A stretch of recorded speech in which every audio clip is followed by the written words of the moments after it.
మన దేశంలో మగాళ్లకు న్యాయ హక్కులుండవు. భార్యతో గొడవలు వస్తే తప్పు మహిళదైనా శిక్ష మాత్రం భర్తకే. ఇటు పోలీసుల నుంచి న్యాయమూర్తి వరకు అందరూ భార్య కరెక్ట్ అంటారు, భర్తదే తప్పంటారు. ఇక కొంతమంది లాయర్లు మహిళలకు కొత్తవి నేర్పిస్తూ ఉంటారు. నీ భర్తను వేధించి ఎలా ఆస్తులు పరిహారం రాబట్టాలో ట్రైనింగ్ కూడా ఇస్తుంటారనే విమర్శలున్నాయి. ఎంతో మంది మహిళల అరాచక కేసులకు బలై ఏళ్ల తరబడి కోర్టుల చుట్టూ తిరుగుతున్నారు. ఇటు మానసిక సంతోషం లేక, నిజమైన జీవితం లేక న్యాయస్థానాలు అనే చిక్కుముడిలో బందీలవుతున్నారు. అడుగడుగున అవినీతి పెరిగిపోయింది. ఒకప్పుడు న్యాయ వ్యవస్థ అంటే అందరికీ నమ్మకం ఉండేది. ఇప్పుడు మెల్లిగా జరుగుతున్న పరిణామాలతో నమ్మకం సడలుతోంది. డబ్బున్నోడికే అన్ని చకచకా జరుగుతాయి. ఇక భార్యాభర్తల గొడవల్లో భర్తే నిందితుడు. అతన్ని వేధించి అతని మీదే కేసులు పెట్టి కక్ష తీర్చుకునేందుకు కోర్టులను పావుగా వాడుకుంటున్నారు.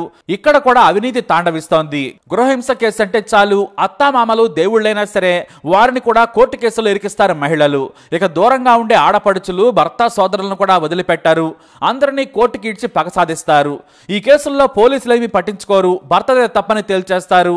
ఇటు న్యాయస్థానాలు కూడా అంతే. మహిళా తరపు లాయర్లు తమలోని తెలివినంతా బయటకు తీసి ఆ భర్తను జీవితాంతం వేధించేందుకు ఈ కేసును వాడుకుంటారు. ఇదో మాయా సమాజం. మగాడికి హక్కులుండవు, చట్టాలు ఆడవాళ్లకే. తప్పు చేయని మగాడైనా సరే శిక్ష అనుభవించాల్సిందే. పైగా సమాజంలో వేధింపులు. అందరూ ఆడవాళ్లు ఇలా ఆలోచించకపోయినా చట్టాల్లో ఉన్న లొసుగులు వాడుకోవడానికి కొంతమంది ఇదే పని మీద ఉంటారు. భారత సమాజంలో మగాడిపై వేధింపులు జరిగితే పట్టించుకునే నాదుడే ఉండడు. అందుకే భార్యతో పోరాడలేక, న్యాయమూర్తి వెకిలి నవ్వులు చూడలేక తనువు చాలించాడు. అర్థం పర్థం లేని వాయిదాలు, విచారణ పేరుతో చిరాకులు, భార్య బెదిరింపులు, అత్తమామ చేదరింపులు. కోర్టులో లాయర్ల వాదనలు విని న్యాయమూర్తికి ఇదో ఆటలా కనిపించిందేమో, నవ్వేశాడు. దీంతో సుభాష్ అనే వ్యక్తి దేశంలోని మగాళ్ల పరిస్థితి గురించి ఏకంగా 24 పేజీల లేఖ రాశాడు. సుప్రీంకోర్టు జడ్జి నుంచి రాష్ట్రపతి వరకు అందరికీ లేఖలు రాశాడు. తన భార్య ఎలా వేధించింది, మగాడికి ఈ దేశంలో ఎలా అన్యాయం జరుగుతుందో వివరించాడు. మహిళలకే హక్కులుంటాయా, మగాళ్లకు ఉండవా అంటూ నిలదీశాడు సుభాష్. ఈ న్యాయ వ్యవస్థతో, చట్టాలతో, లంచగొండి అధికారులతో నేను వేగలేను. ఇప్పటికైనా మగాళ్లకు న్యాయం చేయమని ఆత్మహత్య చేసుకున్నారు సుభాష్. అంతేకాదు, చనిపోయే ముందు 80 నిమిషాల వీడియోను కూడా రిలీజ్ చేశాడు. ఎంతో ప్రశాంతంగా, గంభీరంగా వీడియోలో మాట్లాడిన సుభాష్ ఆత్మహత్య ఆలోచన ఎలా చేశాడనేది అర్థం కాని ప్రశ్న. మీటూ ఉద్యమం పేరుతో ఎప్పుడో 30 ఏళ్ల క్రితం వేధించాడని మహిళ కేసు పెడితే మగాళ్ళను ఇప్పుడు కూడా జైలుకు పంపుతున్నారు. కానీ అదే మహిళ నన్ను వేధిస్తుందంటే ఏ పోలీసు నమ్మడు, కోర్టు మహిళలకు శిక్షలు వేయదు. మరి మగాడి ఏం కావాలి? వేధిస్తూ తమకే అన్యాయం జరుగుతుందని హింసించే ఆడవాళ్ల నుంచి రక్షణ ఎలా పొందాలి? ఇదే సుభాష్ చనిపోతూ అడిగిన ప్రశ్న. తన భార్య, అత్త, మామ, బావమరిది ఎంత నీచులో ఆయన వివరించారు. తన తప్పు లేకున్నా నోటికొచ్చినట్లు తిట్టి అందరినీ పోలీస్ స్టేషన్కు లాగారు, తన తల్లిని తండ్రిని కూడా. కానీ అమ్మా నాన్న బాధపడతారని కోర్టులో జరిగే ఏ విషయం కూడా వారికి చెప్పలేదు. తనకు ఎలాగో మానసిక ప్రశాంతత లేదు, తనను కన్నందుకు వాళ్ళు బాధపడకూడదని సుభాష్ వారి దగ్గర నిజం దాచి అంతా బాగానే ఉందని చెప్పాడు. కానీ ఆత్మహత్య లేక వీడియోలు చూసిన తర్వాత వారికి అసలు విషయం అర్థం కాలేదు. బెయిల్ మీద బయటకు వచ్చిన కొడుకును చూసి తమ కొడుకు బాగానే ఉన్నాడనుకున్నారంతా. కానీ ప్రాణం తీసుకునేంత కష్టాల్లో ఉన్నారని వారికి తెలియదు పాపం. పెళ్లి పేరుతో తమ కొడుకుకు ఒక నీచురాలిని, రాక్షసిని భార్యగా తెచ్చామనుకోలేదు ఆ వృద్ధ దంపతులు. ఉత్తరప్రదేశ్ కు చెందిన అతుల్ సుభాష్ బెంగళూరులోని ఓ ఐటీ కంపెనీలో డైరెక్టర్ గా పనిచేస్తున్నాడు. మంచి శాలరీ వస్తోంది. ఇతనికి 2019లో యూపీలోని జౌన్పూర్ కు చెందిన నిఖితా సింఘానియా అనే యువతితో పెళ్లైంది. ఆమె కూడా ఓ కంపెనీలో ఉద్యోగం చేస్తోంది. పెళ్లైన ఏడాది వరకు బాగానే ఉంది. వీరికి కొడుకు పుట్టిన తర్వాత భార్య ప్రవర్తన విచిత్రంగా మారింది. ఆ తర్వాత భార్య వేధించడం మొదలుపెట్టింది. కొడుకు పుట్టిన తర్వాత భర్తను వేధించడం, తిట్టడం, అత్తమామలను తమ ఇంటికి రావద్దనడం, ఫోన్లో కూడా మాట్లాడొద్దని గయ్యాళి అవతారం ఎత్తింది. ఆ తర్వాత సరాసరి గొడవ పెద్దది కావడంతో పుట్టింటికి వెళ్లిపోయింది భార్య నిఖిత. అక్కడికి వెళ్లి ఏకంగా సుభాష్, అతని తల్లి, తండ్రి, సోదరుడి మీద గృహహింస కేసు పెట్టింది నిఖిత. రోజు కట్నం కోసం కొట్టడం మొదలు పెట్టారు. మధ్య మధ్యలో నన్ను చిత్రహింసలు పెట్టాడు సుభాష్. అసాధారణంగా శృంగారం కావాలని వేధించేవాడు. అతని తమ్ముడు కూడా నన్ను వేధించాడు. అత్తమామలు అతనపు కట్నం కోసం హింసించడం మొదలు పెట్టారు. నేను వేధింపులు భరించలేకపోయాను. 6 నెలల పాటు వారు పెట్టిన హింసను నేను తట్టుకున్నాను. ఆ తర్వాత నా కొడుకు కోసం నేను తట్టుకోలేకపోయాను. నాకు న్యాయం చేయాలని కేసు పెట్టింది. చివరకు విడాకులకు అంగీకరించి కోర్టుకెళ్లారు. ఇక్కడి నుంచే అసలు డ్రామా మొదలైంది. మగాళ్లను వేధించేందుకు చట్టాలు, లాయర్లు, పోలీసులు, న్యాయమూర్తి ఎలా సుభాష్తో ఆడుకున్నారో తెలిసి సుభాష్కు నరకం కనిపించింది. బెంగళూరులోని మరతహళ్లిలోని మంచునాథ లేఅవుట్లో ఉంటున్న సుభాష్ కోర్టు కేసు వాయిదా కోసం 40 సార్లు బెంగళూరు నుంచి జౌన్పూర్ సివిల్ కోర్టుకెళ్లాడు. అయితే తన కొడుకును అడ్డం పెట్టుకుని మెయింటెనెన్స్ కోసం డ్రామాలట్ట మొదలుపెట్టింది నిఖిత.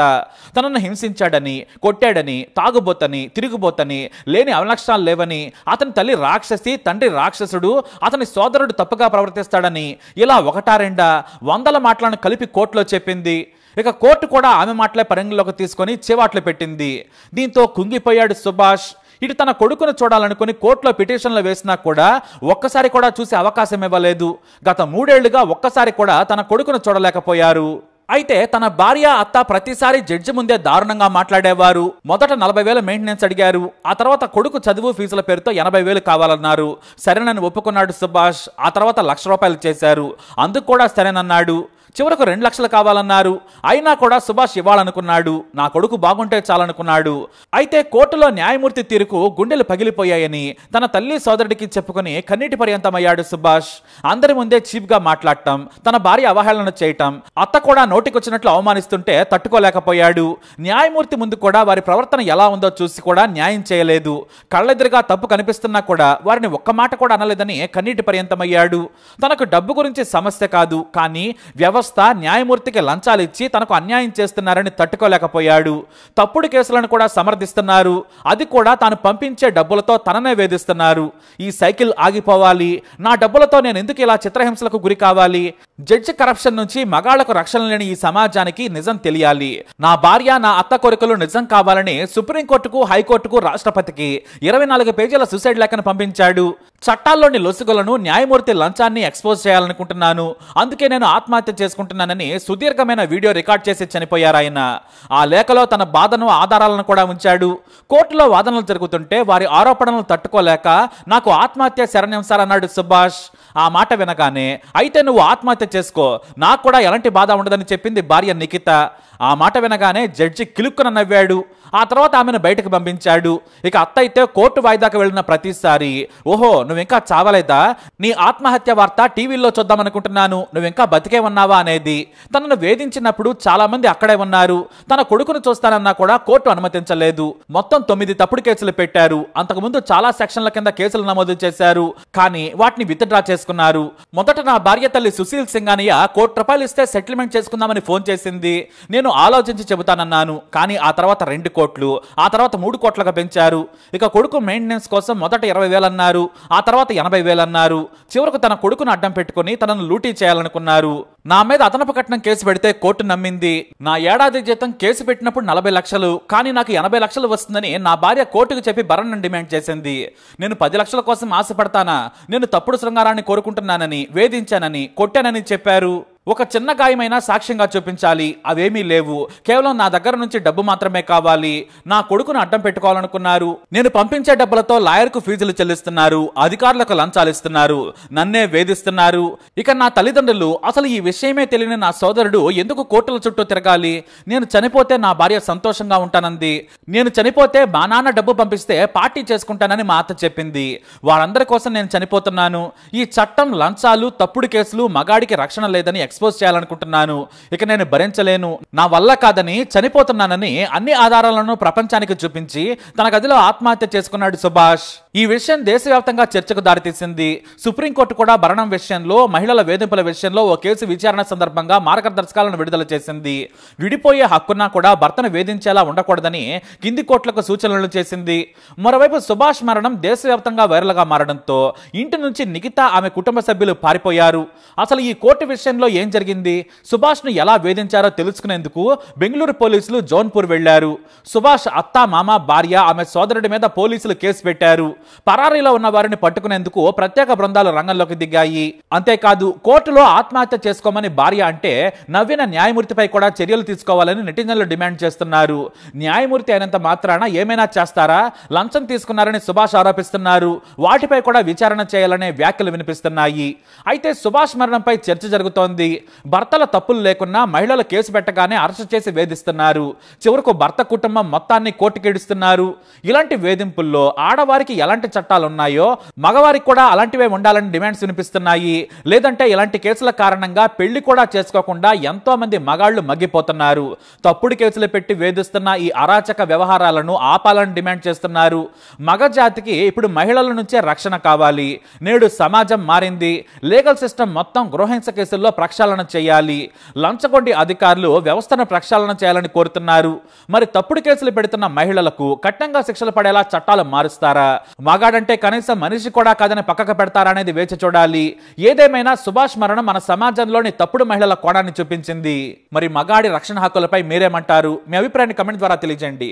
ఈ వీడియో అప్డేట్స్ కోసం మై ఛానల్ ఫాలో అవ్వండి, అలాగే తప్పకుండా సబ్స్క్రైబ్ చేసుకోండి. के आसपास मेरी पत्नी या उसका परिवार की तरफ से कोई नहीं आना चाहिए। तीसरा, मेरा अस्थि विसर्जन तब तक नहीं होना चाहिए जब तक मेरे हरासर्स को पनिशमेंट नहीं मिलता है, तो मेरा अस्थि विसर्जन ना हो। अगर इतने सारी चीजें, एविडेंस और सब कुछ होने के बाद भी अगर कोर्ट, ये जज और मेरे बाकी के हरासर्स को पनिशमेंट नहीं देती है और बरी कर देती है, तो मेरा जो अस्थि है वहीं कोर्ट के बाहर किसी गटर में बहा देना चाहिए, ताकि मैं ये जान जाऊं हमेशा हमेशा के लिए, मैं ये अपना लेसन सीखता रहूं कि इस देश में क्या वैल्यू है एक लाइफ की। तो ये एक है। और जुडिशियरी से मेरी एक दरख्वास्त है कि मेरे माँ बाप और भाई को इन फॉल्स केसेस में और हरास नहीं किया जाए, इसे खारिज किया जाए, और मेरे हरासर्स को और इस करप्ट जज को, और ये माधव का भी इन्वेस्टिगेशन होना चाहिए, है ना, ये भी लाखों रुपए कमाता है, तो जरूर पकड़ा जाएगा। बेसिक से कोई इन्वेस्टिगेशन करेगा तो कोई ना माधव पकड़ा जाएगा, उसके पास प्रॉपर्टीज होंगी, पैसा होगा, जज के पास प्रॉपर्टी पैसा होगा एक्स्ट्रा करप्शन का, तो पकड़े जरूर जाएंगे। अगर कोई कहता 50 रुपए तो ये हर कोई देता है, ये तो कोई ना कोई तो सामने आके बोलेगा कि 50 रुपए घूस लिया। तो ये तो सार्वजनिक बात है। अगर ये सब भी नहीं पकड़ पाते हैं तो फिर मेरी अस्थियां बहा दी जाएं गटर में, कोर्ट के बाहर। तो ये मेरी कुछ अंतिम इच्छाएं हैं। इसी के साथ मैं ये वीडियो बंद करता हूँ। अब जो थोड़े बहुत जो मेरे आखिरी काम है कंप्लीट करके मैं मुक्ति पाना चाहूंगा। मैं इस जज का कंप्लेंट सुप्रीम कोर्ट और हाई कोर्ट में भी मेल करने वाला हूँ। मैं अपने माँ बाप भाई से अलग से उनसे बात करूंगा। हो सके तो माफ करना, जिस उम्र में मुझे अपने मम्मी पापा का सहारा बनना था, उस उम्र में उन्हें हमेशा के लिए दुख देके जा रहा हूँ ऐसा।